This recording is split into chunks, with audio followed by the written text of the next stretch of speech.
Join your host, Maddie Roche, as she brings you into a community of fee-only financial advisors who are successfully building profitable businesses that serve the next generation of clients. Learn from innovative advisors whose unique stories will inspire you to dream big and take action on your goals. Are you ready to live your best life and help your clients live theirs? Then you're in the right place.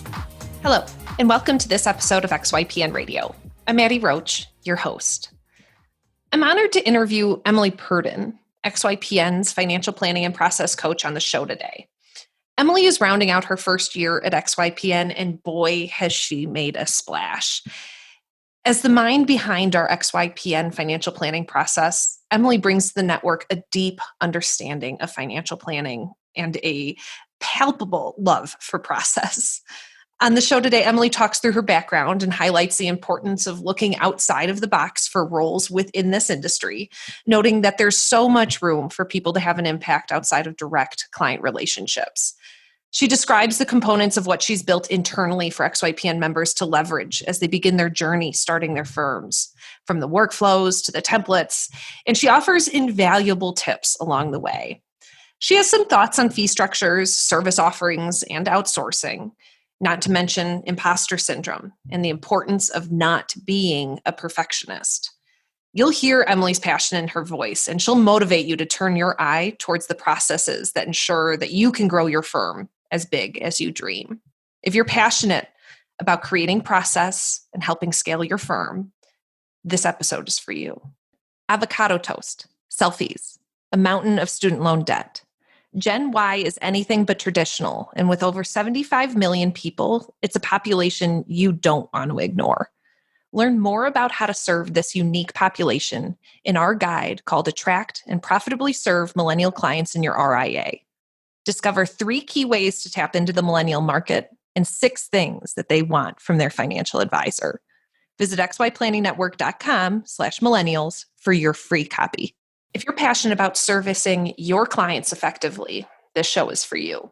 You can find any of the resources we mentioned during the episode at xyplanningnetwork.com/268. Hello, Emily. Welcome to XYPN Radio. I'm so glad to finally have you on the show. Thanks for having me, Maddie. Yeah, I'm glad that I get to be a part of this kind of 2.0 XYPN Radio. Oh, I've upgraded the radio show. I love that. Let's go ahead and introduce you to our listeners. I know some of our members will know your name. You have been one of the most complimented XYPN staff members of this team over this past year, and I'd love for the non-members to get to know you a little bit. So talk, Emily, about your role here at XYPN. Absolutely. So I am the financial planning and process coach at XY, specifically working on the advisor success team with a lot of my other awesome coaches in marketing and sales and executive business. And so what I do is I help coach on everything from setting your fees and you're building your initial planning process all the way through creating a scalable service model. So there's a lot of things that are included in that, like workflows and automation and tech. So a lot of things are part of the conversation, and I engage with members that are just newly registered all the way through the build program, and even some scaling members as well. Wonderful. And why don't you tell us a bit about your background? How did you get into this industry? Yes. So I actually went to Virginia Tech and got my degree in finance and found out that they had a CFP education program. So decided to get started with that, get my courses under my belt before I graduated. So I did that my last semester in college and immediately started looking at opportunities in the Northern Virginia area in financial planning, and landed my first, real job in a fee-only RIA, actually quite a large one in Northern Virginia called Sullivan, Brett, Spiros, and Blaney. So that was kind of my first big launch. And I had some internships under my belt as well. Cool. And we'll get to that first position in a minute, but going back to your time in college, did it take you until your last semester in college to realize there was a CFP program? It took me until junior fall, I believe, Wow. to realize there was a CFP program. Virginia Tech's really known for their CPA program and even their CFA program. And it was one of those things, I knew what I didn't want to do. And I learned more about the CFP program. My dad was actually a financial advisor after his career in the military. So I thought that would be a good track, and also just something that is really great to know, even if you don't go into the field, right? Yeah, I feel, and I've said this on the show before, but I feel like if there had been one of those programs at my college, I would have jumped to it, or I would have even jumped colleges to go to it just because of how interesting this profession is. So how did you snag that first job out of college? Yeah, so I was really involved in the Financial Planning Association, the National Capital Area chapter specifically. And they had a career day that launched when I was probably maybe, sophomore or junior in school, and started to get involved in that, wanted to, start interviewing, meeting firms in the area. And so I actually landed an internship program at a fee-based firm in Vienna, Virginia. And then the following year, went back to the career day to look for my full-time job. And, they had since seen me, right? It's a small enough community, right? The financial planning industry in general, and especially in that region. And so I went back looking for a full-time job and just interviewed all over the place, 10, 12 interviews probably, and then landed at the fee-only RIA that was pretty close to home. And it was a decent size as far as staff, which is, there's a variety of sizes of fee-only RIAs, but this was about 50. So I liked the kind of size of the practice and also just the people there. Yeah. Interesting that you actually had an opportunity to be in a fee-based firm before searching for a fee-only firm. And then, correct me, were you interviewing really for a fee-only firm? Or were you looking to jump to a fee-only firm post-college? Yes, I was looking for a fee-only firm. Virginia Tech, along with a lot of, I think, CFP education programs, really push the fee-only side of things, just because a lot of people don't even know that it exists.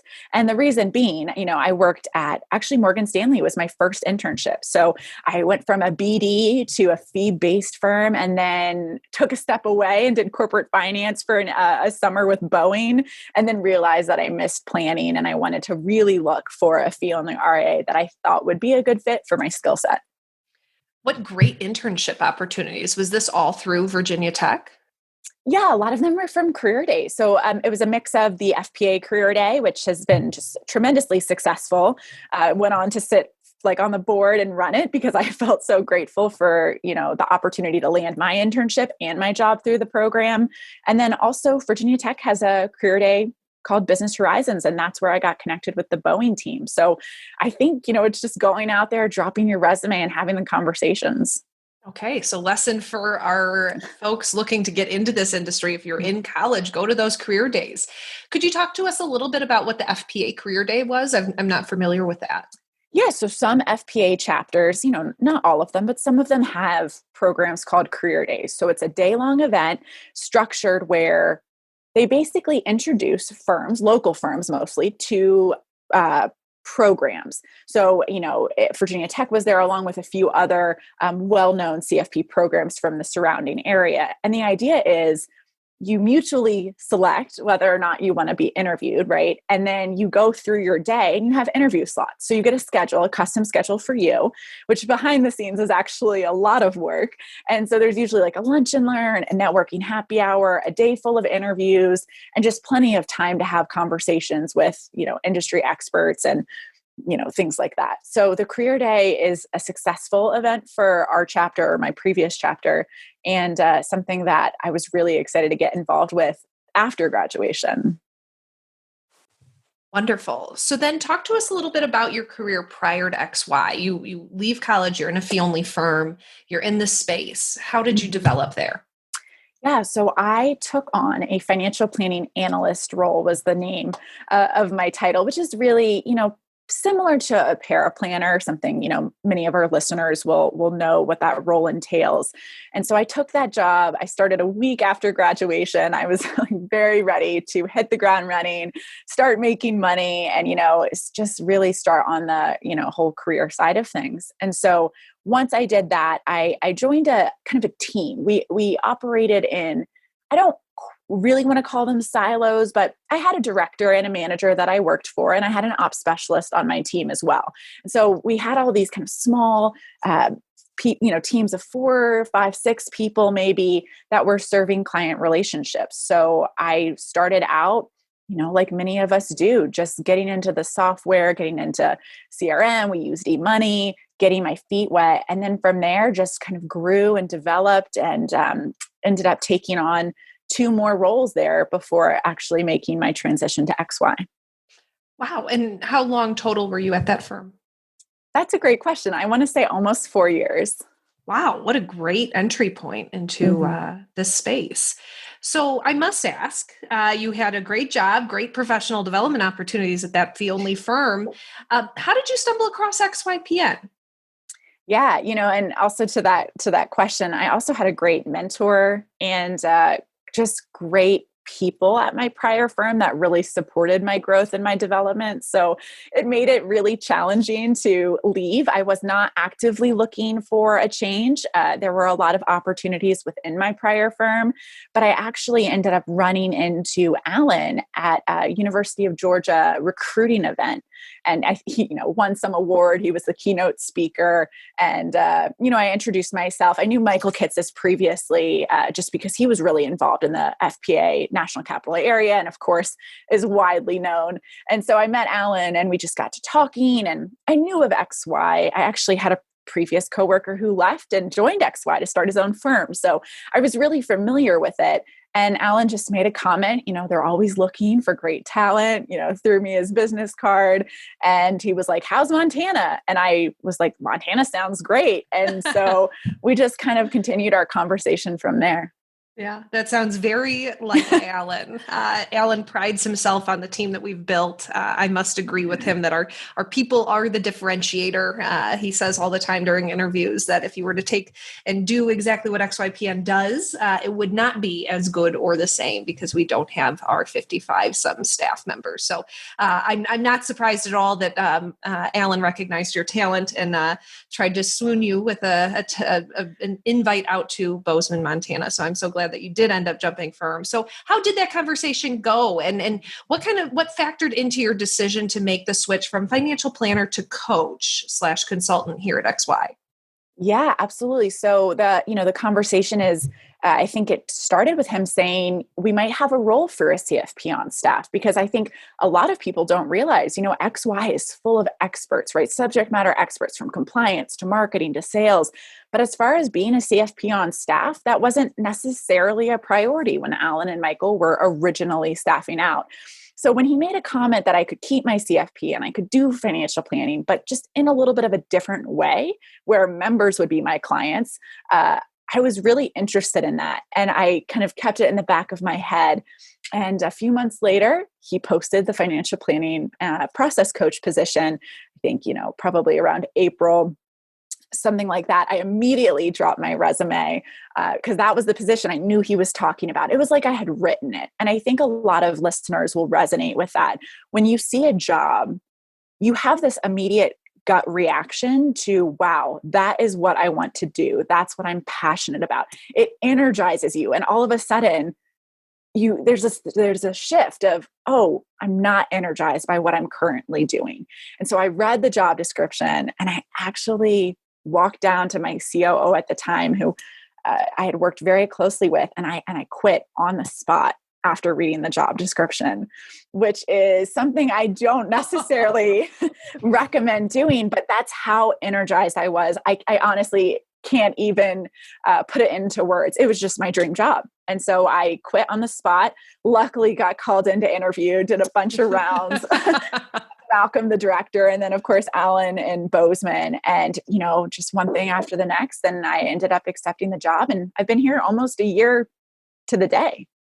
Wow. And talk a little bit more about that inspiration and the excitement and not just necessarily around the job at XY, but in terms of advice for listeners that you don't want to jump to every job. You don't want to just take any job that's given to you. You're very much interviewing the culture yourself. You're interviewing, the focus and the experience and the benefits and the package and all that. What went into your comparison, and what advice do you have for folks that are shopping for jobs? Yeah, as far as the advice for people shopping, there are so many opportunities in this industry that don't end at client advisor. And that's something that I really wish I paid more attention to when I was in school. Because if I knew roles like this existed, I think it's really important to get your feet wet, starting in that paraplanner role or ops specialist role in the industry is huge. But just realize your career track might not look the same as the person next to you, and that's completely okay. So be open to opportunities that look different than maybe what your peer is looking for. Yeah, that is such good advice. We see all the time just helping member firms build out their own businesses. The number of different opportunities that exist for employment within those RIAs, whether it be part-time, virtual, full-time, that are both having an impact on the bottom line of helping people, secure a good financial future, but allows individuals to not just be a financial planner. I think that's so important to think of it in a multitude of ways. And it's all about really what you want to do and what your skill set is, and realizing you can make a wonderful career out of being a paraplanner for 3XY members, or just for one, or, trying to grow to be a client advisor is still a wonderful career track. If you're entrepreneurial, starting your own business. I mean, these are things that I don't know if CFP education programs really dive into. They just try to give you that good foundation to go and take the exam and get started in the industry. And so I guess talking through a little bit more that transition from planner to coach, you don't realize, a lot of those skills do transfer. I was really process oriented in my previous role. My team relied on me a lot for that. I realized it was probably my highest and best use. So I found a role that allowed me to be really process oriented. So just be honest with yourself. What do you love doing? What do you hate doing? And then just realize there's probably an opportunity for you in the industry that maybe you haven't considered before. Yeah. And to bring that kind of curiosity into the interviews about who will be your manager, who will be the person in charge of your professional development. Because if they've got some latitude in terms of what they want to build, there's a lot of room for opportunity for you to pivot. My experience at XY is that I was preparing to be a CFP myself and be a planner. And 3 years into XY, I decided to drop out of the curriculum after consulting with Michael and Alan about my professional future, and them giving me a lot of confidence that I have other skills and other talents that are not necessarily geared towards me servicing clients. And obviously your experience, my experience are unique, but to be able to bring that attitude into an interview and to talk about different roles and opportunities, I think is really good advice. Yeah, absolutely. And, you're over there doing, the keynote in front of so many advisors. You're running the podcast. You add so much value to what our members experience at XY. So it's interesting because it's not something we would have thought, oh yeah, that's definitely my career path and that's where I'm going to end up. And so I would say just have the conversations with your mentors, have the conversations at conferences about what you're good at, because there might be an opening that you don't even know about. And I will say Mark, who is my partner and also a CFP, had a similar experience that I think is really important for listeners. So if you don't mind, I feel like maybe I'll just talk about that for a second, which is, Mark worked at the previous fee-only RIA with me as a financial planner, and we worked with high net worth individuals. And then he went off to a kind of more of a boutique firm working with ultra high net worth. And then recently took on a role at Facet, which is a kind of more of a startup opportunity working with the mass affluent. So he served everyone, and which was really interesting in his role. And then recently connected with an XY member, Ryan McKee out of California, and is now the director of financial planning there. And so after 8 years in the industry, serving all sorts of clients, getting his feet wet, he took on a role with an XY member just because they had the conversation about what Mark's highest and best use was. So I really encourage listeners, if you're doing your research on our members or just advisors across the country, and you think that you have good synergy with someone based on their website or, whatever the case is, just have a 30-minute coffee with them or Zoom virtual coffee with them, because there are opportunities out there for everyone. And chances are you'll be a lot happier because you'll be doing something that you are even more passionate about. Absolutely. And, any listener that has listened to these conversations on the podcast before, all the different segments and areas of challenge for advisors, whether it is process, whether it is sales, marketing, compliance, operations, all of those really can be turned into their own career and in your own focus. So stay curious and stay interested in what people are looking for, and then bring to the table some of your strengths and ask people what they think your strengths are, I think is a great piece of advice. So Emily, I'm interested, you made a huge splash at the XYPN team immediately. We are a team that one of our core values is get shit done. I'm allowed to say that term. You got a lot of shit done this year at XYPN. We had waited patiently to be able to build out a financial planning process. We waited patiently to have a CFP like you on staff. Talk to us about your year. Yeah, absolutely. So looking back at the last year, it definitely started with just getting familiar with XY, the mission and the culture, the teammates, and also getting familiar with members, right? So I had a lot of conversations with members in early days, and still do, about how I can best serve them. And those conversations were essential to being able to deliver on the XYPN financial planning process.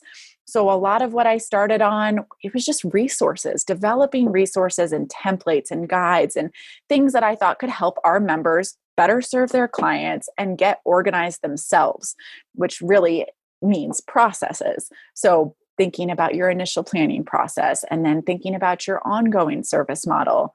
And so I think a lot of the resources and a lot of the conversations culminated in the release of Academy, which is this training platform that the coaches and I use to educate our members on what our best practices are.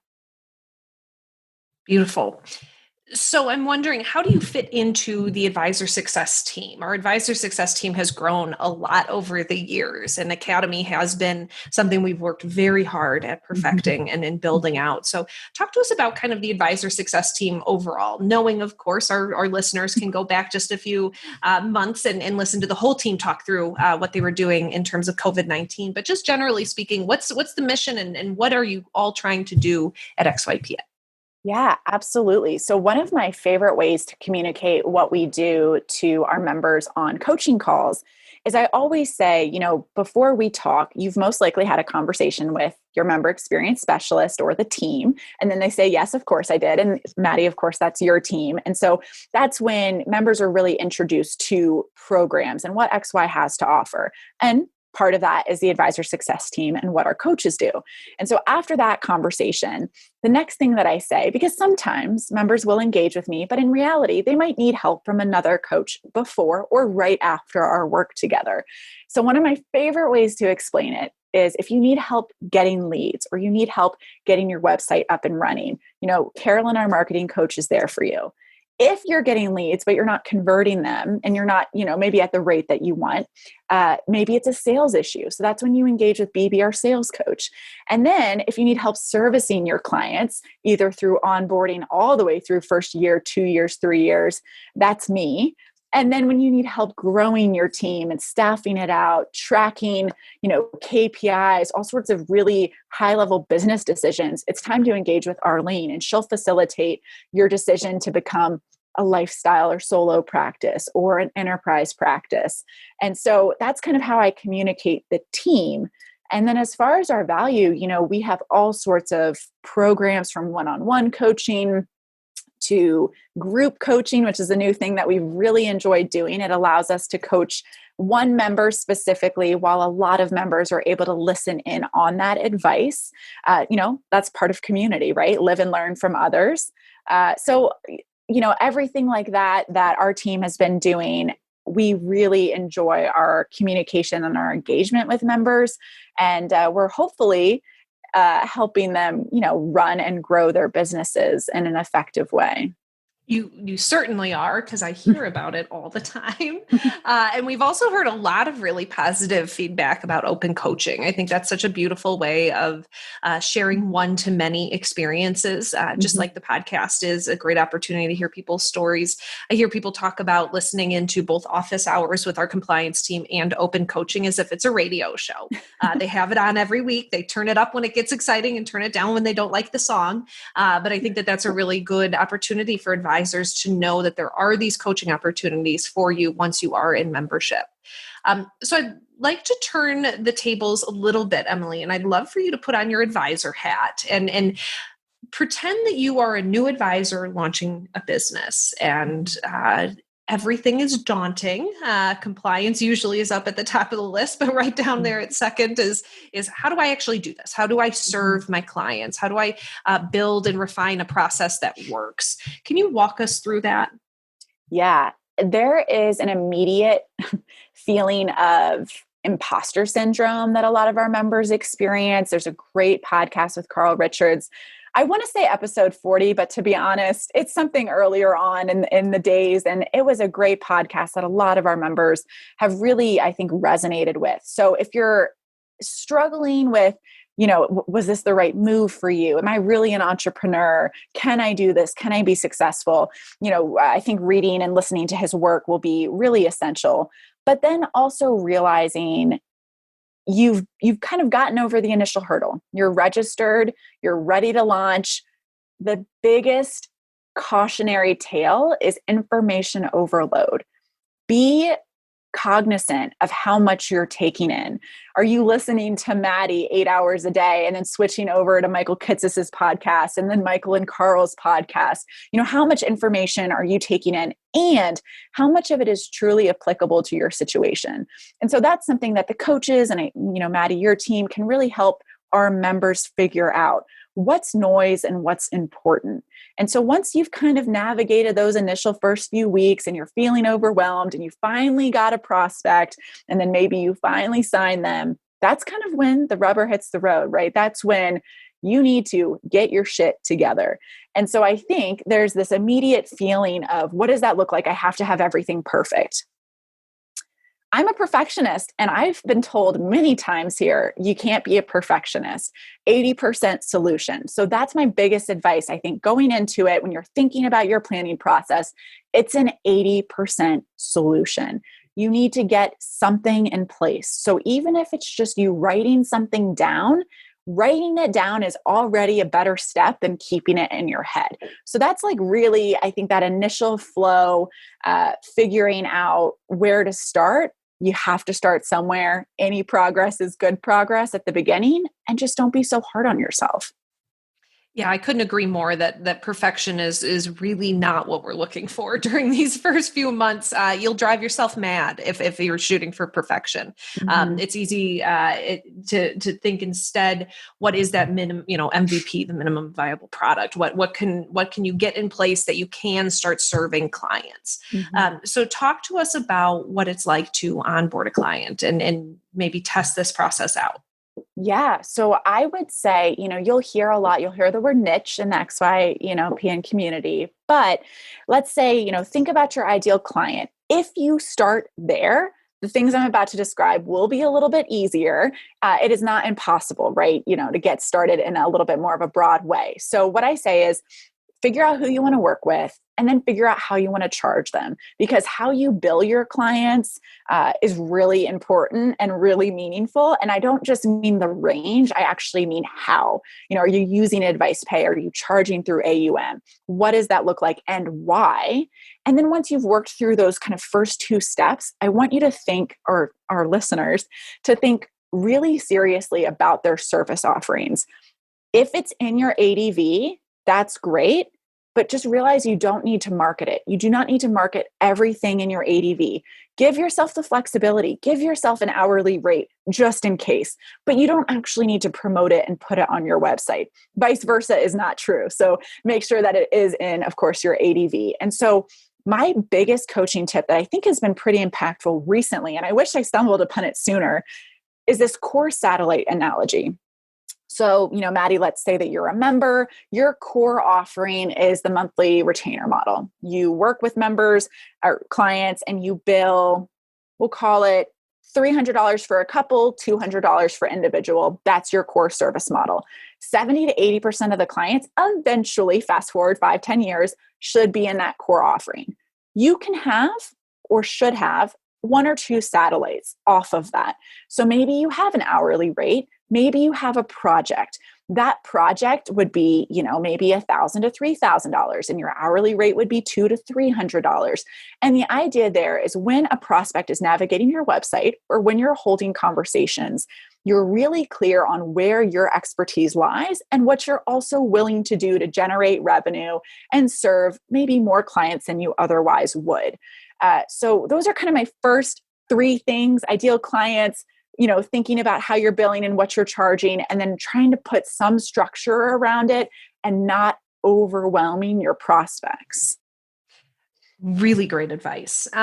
Talk to us a little bit more about this satellite, this idea of offering maybe just one project, one hourly. Is that to just test the waters and see if you like it and if it resonates? And I would feel that the objection, of course, is, well, that'll distract me from my core offering. How do you deal with that? So it was really something I developed because a lot of my coaching calls, and, as you know, I've had 250 of them. A lot of my coaching calls, it was taking members 20 to 30 minutes to communicate their fee structure to me. And I'm in the industry and I speak the language. So let alone trying to work with a prospect and communicate, so some of that's just working with maybe BBR sales coach and refining your communication, but some of that's also information overload for your prospect. And so the idea of the core satellite was really putting structure around it for the member to have confidence in what their service offerings and fees are. A lot of the times you'll see a range. A lot of the times you'll see hourly, one or two projects, maybe a comprehensive, maybe a modular. You'll see AUM, you'll see a monthly retainer based on complexity, maybe high net worth and, income calculations. And then you'll see fee layering. You'll see all sorts of combinations of everything else, upfront fees, onboarding fees. There's a lot of options, which is great because you can find something that works really well for your ideal client and for you. But the core satellite just kind of reins it in a little bit and allows you to clearly communicate what you are getting in each offering and why you are charging what you're charging for each offering. And then maybe even converting some of your satellites to your core after working with them for 3 to 6 months on a limited engagement. Beautiful. I think that's a great tip too, going back a few answers that, be more inclusive than exclusive in your ADV at this point, in states, of course, that let you, and play with it once, through implementation, and you don't have to offer everything, but you still kind of reserve the right to. Have you found that there's a certain fee structure that just resonates across the board, that's easy to communicate, that doesn't take 30 minutes? I think AUM is still one of the easier fee structures to communicate, because if you're trying to win business from someone who's worked with a prior advisor, it's the most straightforward. But I don't know if that necessarily makes it the best across the board.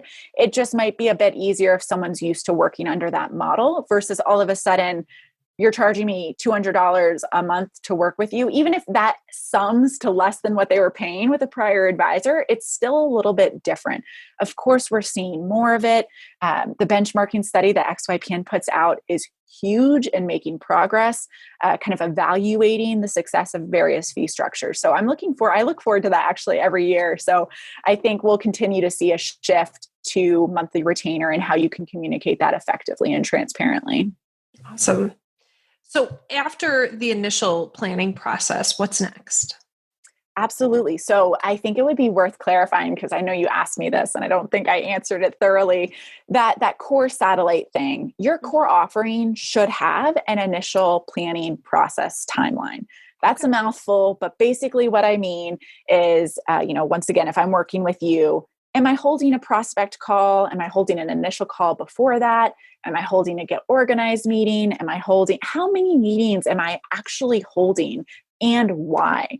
And so a planning process timeline, of course, we have a template, but it's such an easy thing our listeners could go and create just on the back of a napkin. And so the idea there is, do you want a client-centric, high-touch initial process? That's probably 5 to 7 meetings in the first 3 months. So that, that could look 30-minute meetings all the way to 90-minute meetings, right? It's not every meeting is the exact same length. So how many meetings do you want to hold? How long are those meetings? And then a sentence or two about what you want to accomplish in each of those meetings. And the idea there is that comes before workflows. That comes before streamlining processes. That is the foundation on which you do business. And if you skip that part, you will have so much variability in your client experience that you're going to want to pull your hair out. Oh, that is a really, really good tip. How do you make sure that you should advisors be afraid of variability between clients, knowing that everyone is an individual? How do you prevent too much variability? Yeah. So, give yourself permission to make a few mistakes at the beginning and realize your client is not going to know that you were supposed to hold this meeting for 45 minutes on this day and you didn't. So just realize that it's really just an internal guide for you to hold yourself accountable to make sure that you do deliver a consistent client experience, but realizing variability in your experience for your first 7 to 10 clients, onboarding experience specifically, is very normal. So don't be too hard on yourself there.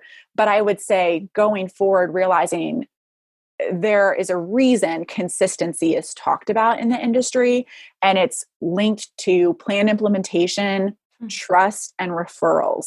So down the road, if you're having an issue with one or all of those things, ask yourself if you have a consistent client experience structured initially and ongoing. If not, that's a really good place to do some reflection. Wow. I would have never thought to question why I wasn't getting referrals, to have it be tied back to the consistency of delivery. What a great point. Mm-hmm. So the initial planning process is done at that point. Mm-hmm. How do you then engage in an ongoing fashion and utilize process? So the last kind of section of the planning process timeline is something called ongoing planning or implementation or monitoring. There's all sorts of terms you can use. And the idea there is you're communicating to your client, hey, we've just wrapped up our 12 weeks. We've met a lot. We've gotten a lot done. Now what? The now what is where a service calendar can come in. A lot of our members finding success with a monthly service calendar or a quarterly service calendar. And really just to, once again, use that to hold yourself accountable. It's a way to have a workflow and a process without actually having to go into technology to build it. It's just that initial foundation. It's that next little layer to get you where you want to be. So the service calendar comes next, and we have all sorts of members that are interested in using one, but maybe a little bit nervous. Michael Kitces wrote a great article on how to use a client service calendar to illustrate a financial planner's value. So if you missed that, definitely go check out that blog. And so the service calendar really comes next. And then after that, that's, the building the workflows, thinking about automation, and some of those next steps when you continue to build your practice. Great. I'm wondering what kind of deliverables and templates are some of the more necessary to start them off? Because I could imagine this is another place, and in fact, I don't just imagine, I know that advisors can really go down the rabbit hole with things like this. They can think, again, going back to that, everything must be perfect. I must have it all ready to go before I start servicing. What deliverables and templates are the most important to get on lockdown before you start servicing your clients? Yeah, I really love that question. I get that question a lot. And so first step, planning process timeline. When you have that timeline, a lot of what the work I do with my private coaching clients is once we've built it, we've branded it, we'll put it on their website, we'll use it in their prospecting presentations. Each of those meetings has a templated email. And in each of those templated emails is either a visual, an infographic, if something that represents what you're doing, or an agenda. And so the idea is you have a templated meeting email, agenda, and infographic for each step of your initial process, because it goes back to building that trust and building that consistency early on. And then please use Calendly or a scheduling software. If you're not, this is a great way to there's a lot of benefits to having a Calendly that's organized. It makes you look like you have everything together. It also makes your life easier. You can set some boundaries and manage expectations. So each of those meetings in the planning process timeline becomes a meeting in Calendly. The exact same language, the exact same meeting length, the exact same description. So your client is seeing the same thing again and again and knows what to expect. So some of those kind of initial decisions are really impactful. And I talk to members in our build and scaling, more advanced phases who never did this. So we're going back to square one. They're still operating successful practices, just unfortunately at the detriment of working 60 hours a week or, being stressed out because things fall through the cracks or it's in my head mentality. So going back to square one and kind of building that foundation, those are some of the initial steps I think that can be pretty impactful. My mind is immediately going to where and how do you keep all of this organized? And then I was reminded that you've actually shared with XYPN members kind of the file structure you recommend, haven't you? Yeah, I have a folder tree. It was something I did at my last firm that honestly just saved me so much time. And so the idea is, you're working with Maddie and Michael and Alan, and they each have a client folder, but within that client folder, they have the same subfolders and everything's organized the same way. And it's the same thing with the vault, an e-money vault or Right Capital, making sure that your client-facing file structure is equally as organized. And I will say, Maddie, everything we just talked about is in Academy, in the XYPN Financial Planning Process School. It's 36 lessons in order, taking you from the timeline to the service calendar to workflows. Even the folder tree actually is in that school as well. So for members that are listening, definitely go check that out. And for some of our non-members listening as well, like that planning process timeline, go back, listen to our conversation we just had a few minutes ago, listen to it again if you need to, just to make sure that it resonates with you, because you'll find success with that as well. Great recommendation and reminder. I'm interested in all of this. This is not just, keeping advisors from pulling their hair out, but it is to scale their business, right? I mean, this is to really help them increase revenue, ensure longevity of client relationships. Talk a bit about what the overall purpose is of remaining structured like this. Yeah, absolutely. So I see a lot of our members facing, I'll say, capacity constraints. For like 30 to 50 clients is kind of where things start to get a little bit more challenging. And it's one of a few things, some solutions for you to consider if this sounds like you. You're starting to hit capacity, you don't know why. Are you outsourcing the things that are not your highest and best use? Are you outsourcing to FABC, to XYTS, compliance? Now, maybe you love marketing, so you want to hold on to that. That's completely fair. Make sure you know yourself and you've written down what you want to keep and what you want to get rid of and why, and outsource. The second thing is hiring. Do you have someone on your team now? If so, do they need to work for you more hours? Or are they working for you part-time? Realizing that hiring does not need to start with a 40-hour paraplanner. It can start with a 5-hour admin and a 5-hour paraplanner. So give yourself some permission to get help earlier than you maybe otherwise would. And the third thing that, members feel with the capacity issue is inefficient or absent processes. So maybe you've outsourced everything, you've even hired, but for some reason you're still having a tough go of it when it comes to finding efficiencies and kind of, like you said, hitting the numbers that you want to hit. It's probably time to look at your processes, see what can be automated, see if you have that foundation, some of the foundational pieces you and I have talked about in our time today. Those 3 things alone will help you through that 30 to 50 kind of trouble area and make sure that you can hit your 75 to 100 client, whatever your client count goal, household revenue, whatever, however you're measuring your success.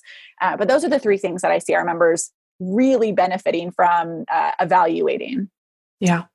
I just started the book Multipliers this weekend, and it talks a lot about how most people are underutilized at work and alone. And that really, it resonates in terms of how we as individuals work. Are we really utilizing ourselves as much as we should be? Or are we underutilized based on the process that we have set up? And so when you're at the 30 and 50 client number mark, it is time for you to really start being honest and curious about what you love doing and what you don't love doing, because you may really be underutilizing yourself and your talents. Yeah. And I'll even give you a funny example. I met recently with a member who very similar actually skill set to me. And she wanted to engage with me for a private coaching. And I said, you have everything you need to be successful in this area. She goes, I need an accountability partner. So she had the skill set, but she needed an accountability partner. So if it sounds like you are getting down the road, but maybe not as quickly or efficiently as you'd like to, maybe just engaging with one of our coaches or an industry expert coach outside of the network that can have those conversations with you to make sure that you are working kind of at your, I don't want to say highest and best use again, but I always say it because it's true. Yeah. And having those open and honest conversations about it. Wonderful. What other tips do you have for our listeners today? Yeah, and I will, even before I get into that, before I also forget, for our non-members, because I do want you all to get something out of our conversation today, just realize that we do have an advisor blog. And so I've written 3 blogs on workflows, a service calendar, as well as the XYPN financial planning process. So if you haven't checked those out, please do. They'll be a good guide for you throughout this conversation and going forward as well. But other tips for today. So something I say on a lot of my coaching calls, just get the basics in place. So that goes back to don't be a perfectionist. Get the 80% solution out there. Write it down. Get it out of your head. You'll feel a lot of relief just from doing those things. So you don't have to get everything absolutely perfect from the start. A lot of our members, you'll evolve, as will your business. So just be patient with yourself and remember that success looks different for everyone. And that is such a huge piece of information. I think I heard Arlene say that originally. Sometimes you'll compare yourself to the advisor next to you in the network or outside of the network. They might be working with a different ideal client. They might have a different fee structure. Their marketing efforts might look different. Don't compare yourself to advisors that operate differently. Now, if you can find a study group with like-minded advisors, based on a niche or something like that, that's awesome. And that's a great way to spend your time. So I would just say, be cautious of that. There's this, I think, desire to compare that can, really truly be detrimental. What else do I want to say? I feel like I have so many tips and things that I want to tell our members and just and keep listeners. going, Emily. Just keep going. I think the kind of maybe the last thing I'll say is there are different strategies and solutions to consider. So if you're facing a hurdle, and this is an example I give to members all the time. BB and I coach members kind of in their early days and their kind of pre-launch launcher days. And what happens is I'm not converting prospects to clients. I'm not nearly getting the conversion that I want. It's usually one of 2 things. And I kind of hinted at this earlier in the podcast. Is it a communication value prop thing, or is it a misalignment between your fees and your services? And so in that case, you would need to either engage with BB or you would need to engage with me. Don't tackle everything at once. Have conversations with your study group, mastermind group. Have conversations with your member experience specialist. Talk to the team. Let us know where you're stuck, and we can present you with strategies that maybe you haven't considered yet. You're not in it alone, right? No, you're not. And at XYPN, you have more than 1,000 advisors around helping you as well. Mm-hmm. I think that comparison coaching tip is so important. You probably hear it more than I do, but advisors, it's really hard not to look around and say, why is that advisor doing better than me, especially if they're in the same state and things like that. But each advisor that joins XYPN is unique. How they build their firm is unique. The backstory, the money scripts they come with, their interest in building a firm all differs from one firm to another. But what can be leveraged between them is process. And I think that that's really where you've come in and help give some context and structure to the process that advisors can begin to follow in their first year as they begin to get their feet under them. Things do get easier. But I suppose before we end, as advisors advance, what are some of the challenges that you see folks getting into in year 3, year 4, year 5? Yeah. So I would say some of the things I coach on, this is definitely Arlene's area of expertise. She's used to coaching members through those pain points. What I see is giving yourself permission to raise your fees. So it's probably about time that, you've maybe even made 1 or 2 changes to your fee structure, your ADV, but making sure that you understand your value and understand what your clients value and charging appropriately. So that can be a tough conversation. Do I graduate clients? Do I increase fees on some of my original 10 awesome, great clients? So those are things I see. And then also dropping projects, dropping hourly. Then all of a sudden you have no satellites. You just have your core and you're kind of putting all your eggs in one basket. So really making sure that you are strategically changing your business without risking too much. And so what that really looks like is being really smart and thoughtful about why you're making changes to your fees, why you're making changes to your services, why you're making changes to your staff, maybe starting to hire or, changing hours on someone that already works for you. Those are some of the things I see in my coaching area, but I know there's a lot of different layers to that our members experience that I'm sure you could even speak to. Yeah. And I think that that's a good reminder that Arlene is our executive business coach for a reason, that really she is an expert at helping folks through those different inflection points as you grow.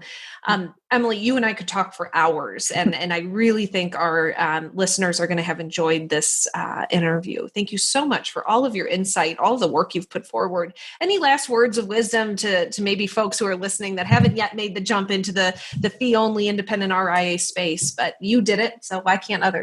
Yeah. So last bit of advice, if you're thinking about it, you will continue to think about it until you will ultimately do it. If you're already it's occupying space in your head. So, of course, there's life circumstances and just things going on that you need to consider from a timing perspective. But that's where your passion lies. There's a reason that you're listening to this podcast right now. So just being honest with yourself, chatting with a friend or a business partner or someone that can hold you accountable to following your passion and entering the industry. Awesome. We'll end there. Emily, thank you so much for your time today. It was such a pleasure. Thanks, Maddie. Talk to you soon. Avocado toast, selfies, a mountain of student loan debt. Gen Y is anything but traditional, and with over 75 million people, it's a population you don't want to ignore. Learn more about how to serve this unique population in our guide called Attract and Profitably Serve Millennial Clients in Your RIA. Discover 3 key ways to tap into the millennial market and 6 things that they want from their financial advisor. Visit xyplanningnetwork.com/millennials for your free copy. Be sure to join our VIP community at xyplanningnetwork.com/VIP to hang out with other XYPN radio listeners, ask questions for future mailbag episodes, and finally, to find a community of like-minded financial advisors. Thank you so much for joining me today. We'll see you next time. You are not alone, and you are not crazy. It's scary starting, building, and growing your own financial planning firm, and that's why we put together a free private community just for you, the Cutting Edge Financial Planner. Go to xyplanningnetwork.com/VIP or text XYPN Radio to 33344 and join a network of thousands ready to change the lives of Gen X and Gen Y clients.